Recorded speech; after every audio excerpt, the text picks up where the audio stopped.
Now, let me take some of your questions, and in so doing, answer questions like, how do you fight back? Why is this happening? So let me take, got so many terrific questions. Let me take a few. For example, the question about why is this happening? We got questions from a user named Imac Shat37 said, what do you think is the main reason for the UN being biased?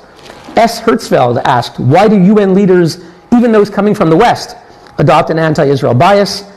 Finally, Lana S. asked, why are you calling it anti-Israeli bigotry and not anti-Semitism? So look, this all gets to the question is, why is there this extreme bias at the UN? And I identify, I think it's 5 different factors. Let me share them with you. One is oil. Historically, the Arab world had oil, and they told countries in Africa and elsewhere, if you don't go along with our resolutions against Israel, introduced by the Arab and Islamic states, we will cut you off.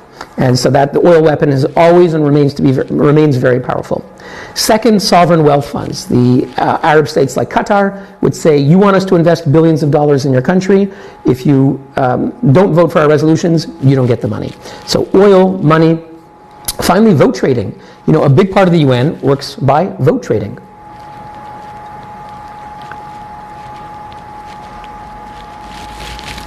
What does that mean? It means that you vote for me, I vote for you. The UN is a political body, and a very cynical political body at that, very removed from any sort of accountability.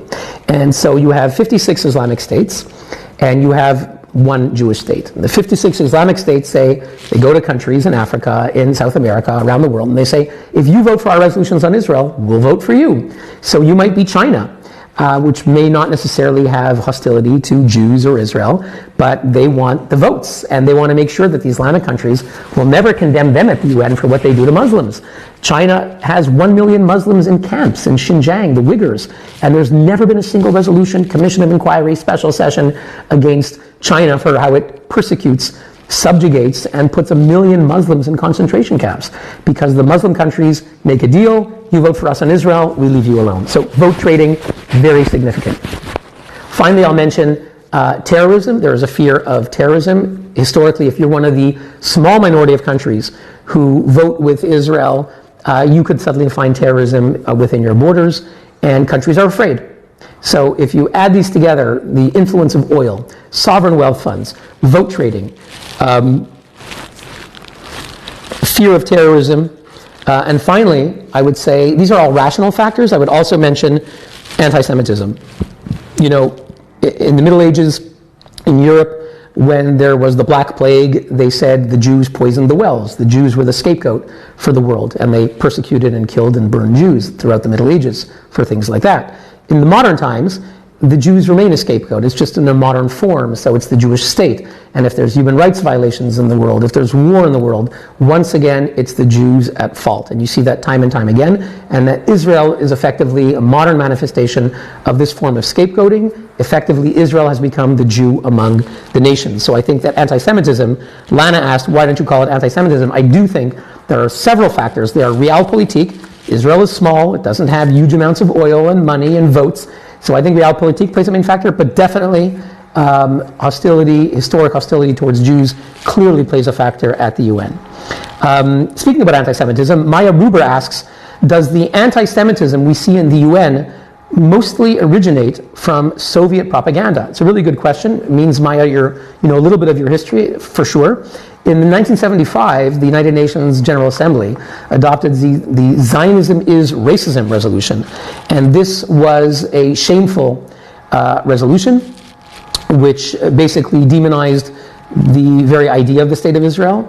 And no other country was demonized in that way. The very idea of Jewish national liberation, Jewish self-determination, was demonized as racist. This came from the Soviets. This began with the Soviets in Soviet Union. So this was a form of Soviet propaganda, and it became embraced by the United Nations. So I would say, indeed, much of what we see at the UN, and I would say in certain sectors of the radical left, of Zionism as racism, did get influenced by deliberate Soviet propaganda.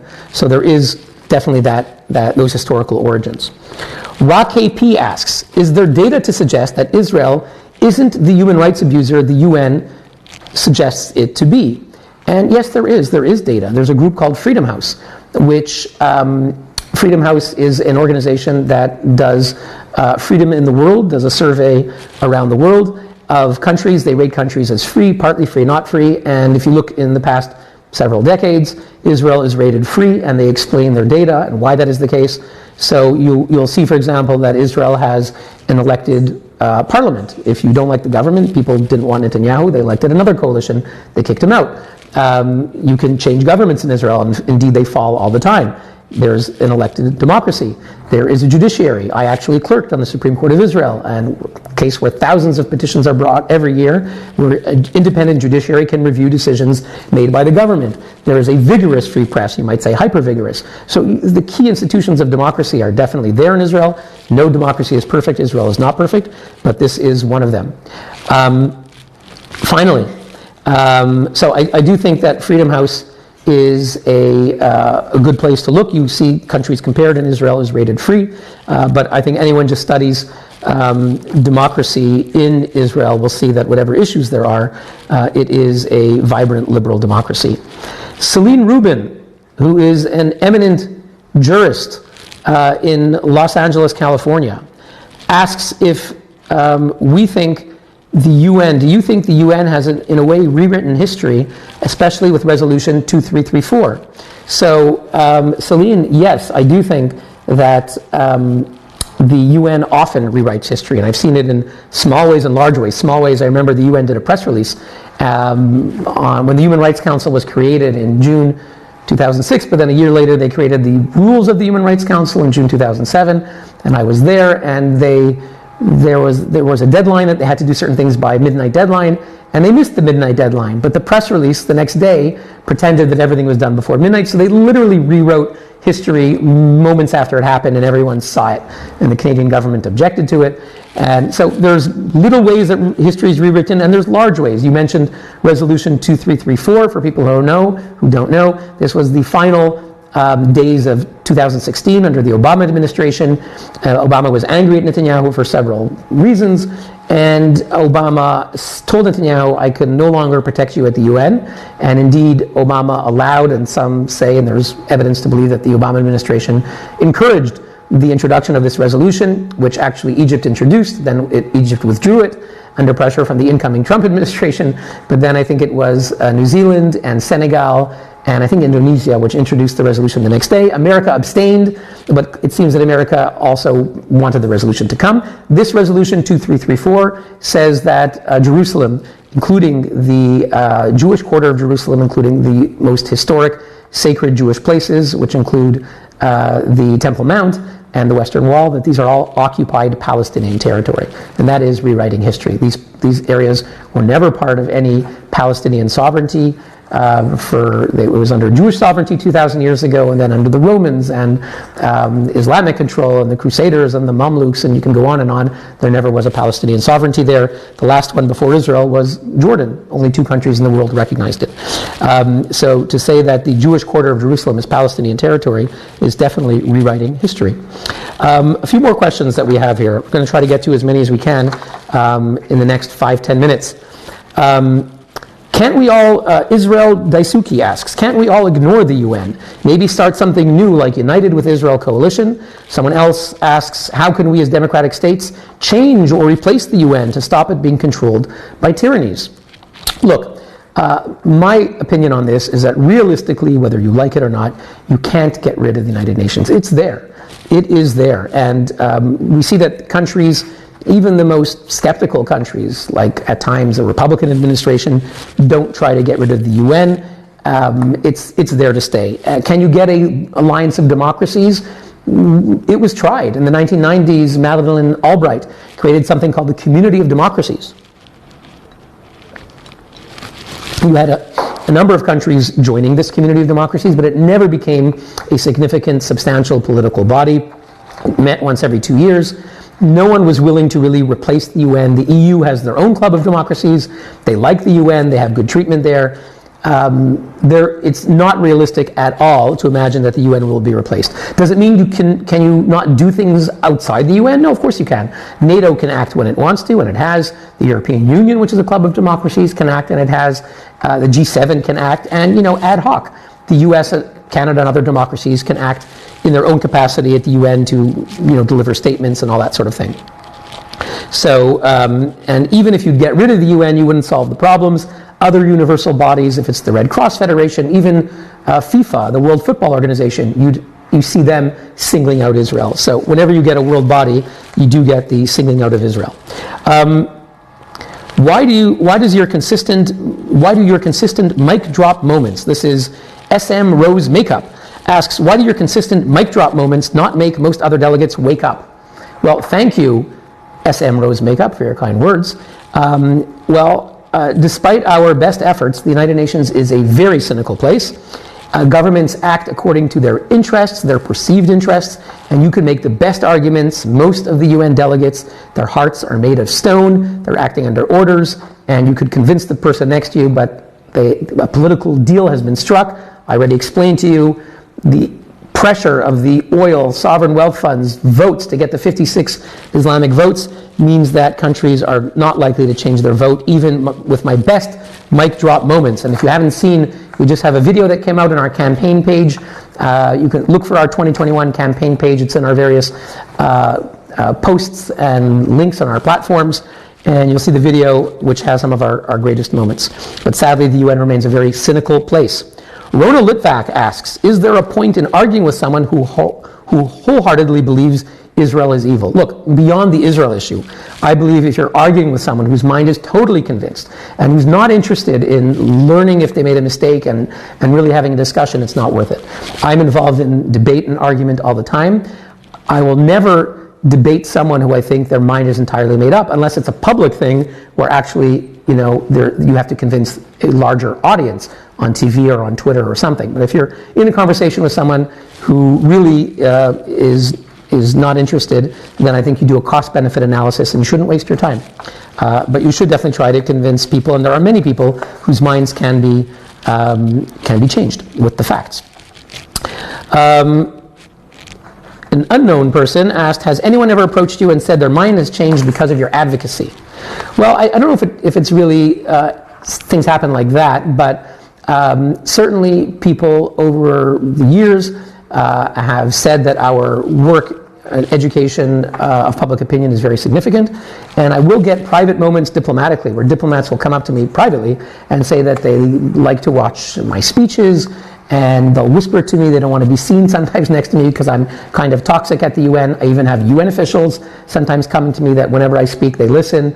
So we know people are listening, and we are trying to convince those whose minds are not yet made up, but not everyone will admit to having their minds changed. I think we'll take about 6 or 7 other questions quickly. Do we have a couple more minutes? I think we do. Okay, good. Let's keep going because we have some great questions. The Riendo family asks, how did the Palestinians win on the PR front, and why is Israel still sleeping on it? Look, I will agree that Israelis and Israel as a government are not always very good at PR. That's a fact. Israelis like to be blunt, and being diplomatic and thinking about PR is not really part of their culture. But if you think that Israel's negative image around the world is the result of something that Israel did or didn't do, or the result of some terrific feat of superb communications by the Palestinian side and its supporters, I think you're terribly wrong. I think you have to be very honest, and the fact is there is a market. There is a market worldwide for feeling moral outrage over the sins of the Jews, and that has been a market that's existed for at least 2,000 years, certainly in societies that come from Christian and Islamic civilization, religions that come from Judaism, and as the psychologists would say, still have their issues. Okay, I think if you go in India, where there's Hindus, or in China and other countries, you do not see the same kind of bias that you will see in certain Western and Middle Eastern countries. There is a market for something that will dwell on the sins of the Jews. That is why there is this intense focus and bias against Israel. It's not because of something that Israel did or didn't do. And Yasser Arafat, who was the head of the PLO, the Palestine Liberation Organization, for many years, was a PR nightmare. He was not slick, and he was not a great speaker, but he was invited everywhere because people liked the product he was selling, which was somehow to make the Jews look bad. And sadly, that still seems to be very popular. So I think it's a big mistake to excuse anti-Semitism by saying it's Israel's fault. I know many people, where I live in Switzerland, I know people will say, oh, there's terrible things in the newspaper against Israel, and we, the Jews, are feeling the brunt of it, and it's because Israel does poor PR. That is an easy scapegoat, and it's not really addressing the real problem, which is, to be honest, it's anti-Semitism. Lois Cass asks, how can we get better public relations to show that Israel wants peace? Just keep telling the truth. That's the best thing you can do. Get the facts. You can show how Israel has made peace with every Arab counterpart that came forward, whether it's Egypt with Anwar Sadat, Jordan with King Hussein, whether it's recently the normalizing relations with the Emirates and Bahrain and Morocco, Israel going to the Oslo peace accords with Yasser Arafat. Israel has always responded when the Arab side has been willing for peace. They tried negotiations with Syria, they tried with Lebanon, there's still some negotiations on some border disputes happening there. So just share the facts, and that's the best thing you can do to get the truth out. The Modern Maccabees asks, how do we fight the attempts to rebrand Jew hatred as a form of social justice? Well, that is hard work. Today, social justice is the popular trend and buzzword and a movement that many people believe in. But why would, for example, someone like Jeremy Corbyn, who was head of the Labour Party for a number of years recently, why would he say that Hamas is his friend? Why would he march in anti-war rallies with Hamas friends? It's not rational. People on the left who believe in gay rights and women's rights and equality, the last people they should be marching with are Hamas people. So those kinds of things are absolutely not rational. They are not social justice, right? It is not rational that AOC, who believes in social justice, or Ken Roth of Human Rights Watch, that they should be effectively siding with Hamas. That is absurd. Hamas is misogynistic, it is homophobic, it is anti-Semitic, it is racist, it is a massive human rights abuser, and we just need to remind people in the social justice movement of the facts. If they really believe in social justice and progressive causes, the last group they would want to be with is either Hamas or, frankly, the Palestinian Authority, which crushes their own people. You could just ask the family of Nizar Banat. You could read more about him and what they did to him when he criticized Abbas. A few more questions. Abraham Accords, a number of people. Mike T., Mel Mansour, Eli Asaf asked questions like the following. Since the Abraham Accords, do you feel any positive changes from Gulf countries at the UN? Have they had an effect on anti-Israel sentiment at the UN? The answer is some.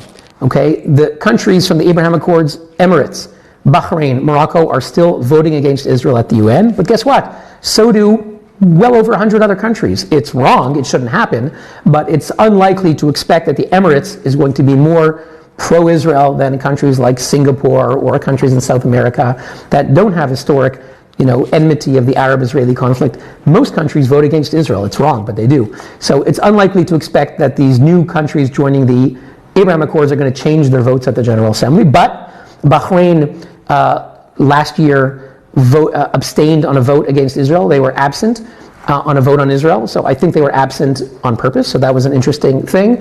And there have been some joint statements by Israel and the countries mentioned before, the Emirates, Bahrain, and Morocco. There was one at the Human Rights Council where they did a joint statement together. So certainly the atmospherics, even in the UN, certainly in the region, the relations between Israel, the Emirates, and Bahrain and Morocco are wonderful and are incredible, but even at the UN, which is often the worst, most cynical place, there is some atmospherics that are improving, some joint things together, but it's slight and not enormous. So I wouldn't expect to see huge changes in UN voting.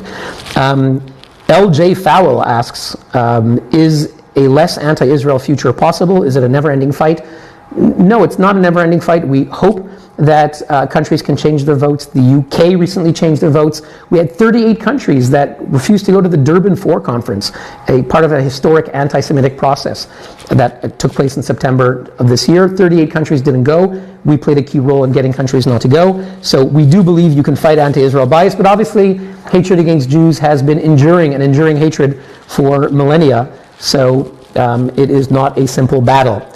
A few more questions quickly, quick answer. Zix World asks, how can smart, passionate young voices join forces with you? Well, we need them. Share our stuff. Share ours on Instagram, on Facebook, on YouTube, all social media, and that spreads the word. Young people can be interns with UN Watch. Go on our website, find out how you can apply for internships at UN Watch. Ari Popper asks, what can the private person do to counter these tendencies? Likewise, C for Catherine Marie asks, how do we support your work? Good questions. 3 things you can do. 1, share our words of truth on social media. Share, like, share it as a story. Spread the word. Number 2, petitions. Go to our database. unwatch.org/database. We have petitions for your country, UK, France, Germany, you name it, we have a petition. Urge your foreign minister to change their votes, to stop going along with anti-Israel bias. You can make a difference. Finally, you can donate money. UN Watch is supported purely by private individuals. We know that the Cubans say, and the Cuban ambassador said it to me, that I know you're funded by the CIA and the Mossad. As we say in Hebrew, halavai. I wish. This way I wouldn't have to be sitting here campaigning, but we need your money. To continue our essential work, we need to raise more than $500,000, and we want you to donate just $5. Everyone watching, even if you're in high school, you can donate just $5. Go on our website. Every donation makes a difference. Share it with 5 friends. That will help us raise the money. That's how you can support our work. Quickly, a few more questions. Do you get hate comments? If yes, how much? It's okay. Another 2 minutes will be fine. Do you get hate comments? If so, how much?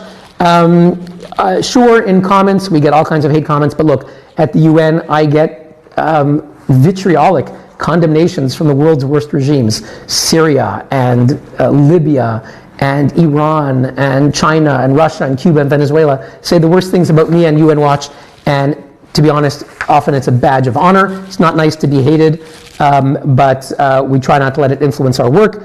Have you received death threats over your work, asks Sit Alexa. Good question, but as a matter of policy, I never talk about personal security matters. 2 final categories. Books. What books do you recommend one to read? The Study and History of Israel without bias. That is a great question. I once sent someone a book list, and I'm going to share with you just a few books that I think are terrific that deal with Israel. Let me read them to you. An amazing book about the foundation of Israel and its precedents, and it's called Promise and Fulfillment, Palestine, 1917 to 1949 by Arthur Kessler.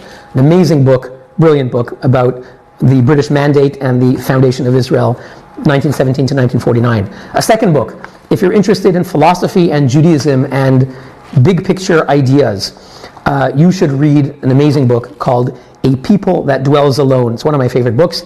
Speeches and Writings of Yaakov Herzog, who was Israel's ambassador to Canada and the head of the Prime Minister's office, a brilliant person who was a great scholar of Jewish learning as well as an incredible diplomat. That's a brilliant book if you want to understand Israel in its historic and highest sense. 3 other books quickly. 6 Days of War by Michael Oren, a great book on the history of the 6-Day War. Brilliant book. Another book, The Resurgence of Anti-Semitism, Jews, Israel, and Liberal Opinion by Bernard Harrison. He's a logic professor in England. I went to meet him because I loved his book that much. It's a brilliant book. Read it. It's written about 2003, The Resurgence of Anti-Semitism. It's a brilliant book. Finally, someone asked about the UN, books about the UN. Emil Hedry asked, have you ever considered writing a book about UN Israel history, or is there one you suggest? Yes, I suggest a book by Patrick Moynihan. It's called A Dangerous Place. He was the US ambassador to the United Nations in 1975 when they adopted the Zionism is Racism resolution. He gave the most brilliant speech in the history of the United Nations, and he has a brilliant memoir called A Dangerous Place. Read it. Finally, there's a book about that event called Moynihan's Moment by my friend, Professor Gil Troy, also a brilliant book on the same theme. Very quickly, the final questions before my staff kills me for going on a bit too long. Have you ever considered writing a book, asks Emil Hedry. Likewise, Joseph asks, how come you haven't written a book on UN bias and corruption with respect to its interactions with Israel? Look, I do want to write at least one book, and the issue of Israel at the UN will be a part of it, hopefully. If I can find the time, maybe get a sabbatical to find the time to write the book. But I would like to understand more profoundly how human rights has been turned upside down at the United Nations. A movement founded by Eleanor Roosevelt in 1946.